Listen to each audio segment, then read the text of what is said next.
John chapter 7. After this, Jesus traveled around Galilee. He wanted to stay out of Judea, where the Jewish leaders were plotting his death. But soon it was time for the Jewish festival of shelters, and Jesus' brothers said to him, "Leave here and go to Judea, where your followers can see your miracles. You can't become famous if you hide like this. If you can do such wonderful things, show yourself to the world." For even his brothers didn't believe in him. Jesus replied, "Now is not the right time for me to go, but you can go any time. The world can't hate you, but it does hate me because I accuse it of doing evil. You go on. I'm not going to this festival, because my time has not yet come." After saying these things, Jesus remained in Galilee. But after his brothers left for the festival, Jesus also went, though secretly, staying out of the public view. The Jewish leaders tried to find him at the festival, and kept asking if anyone had seen him. There was a lot of grumbling about him among the crowds. Some argued, "He's a good man," but others said, "He's nothing but a fraud who deceives the people." But no one had the courage to speak favorably about him in public, for they were afraid of getting in trouble with the Jewish leaders. Then, midway through the festival, Jesus went up to the temple and began to teach. The people were surprised when they heard him. "How does he know so much when he hasn't been trained?" they asked. So Jesus told them, "My message is not my own. It comes from God who sent me.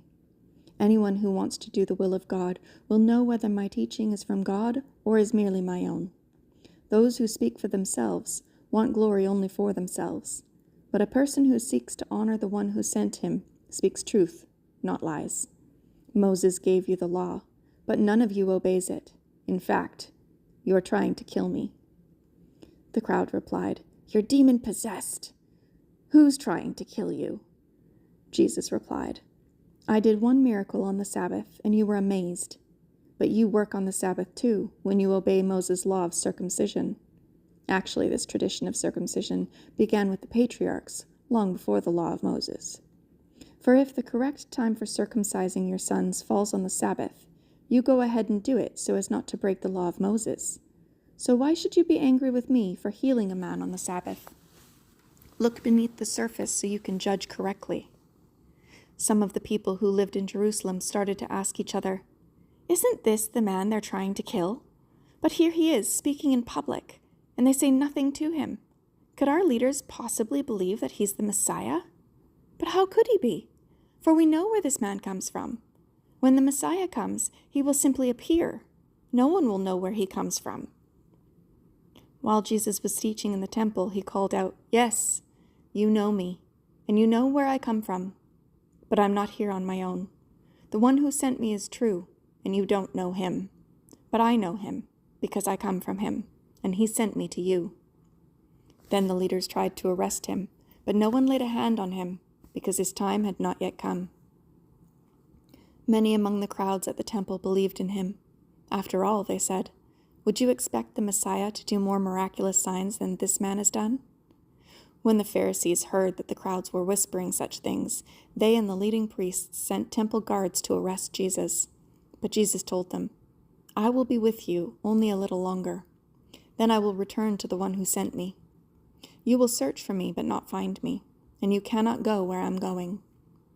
The Jewish leaders were puzzled by this statement. "Where is he planning to go?" they asked.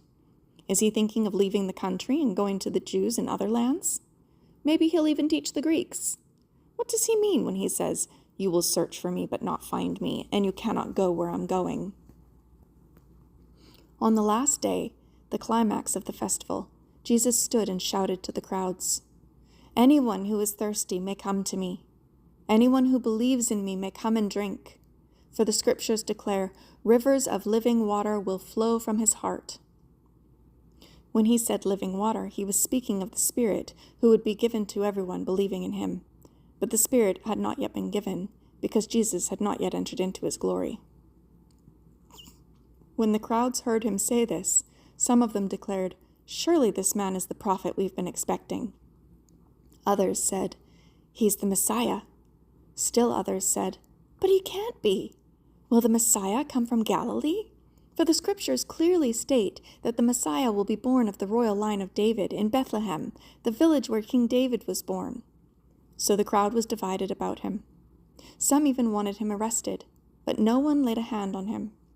When the temple guards returned without having arrested Jesus, the leading priests and Pharisees demanded, "Why didn't you bring him in?"